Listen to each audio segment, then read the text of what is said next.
吉村工房です。今回は、この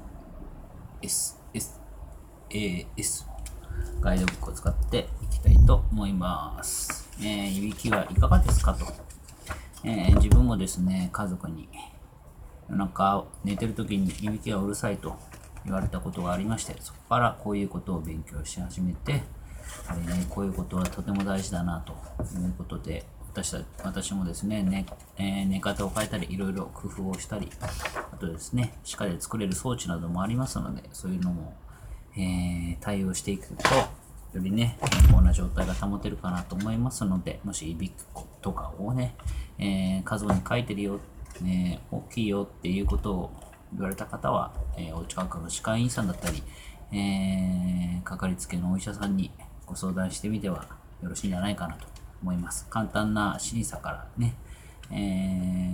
泊まりじゃなくてもお家でできる簡単な、検査もあるそうなので、ぜひですね、やってみていただきたいと思います。以上です。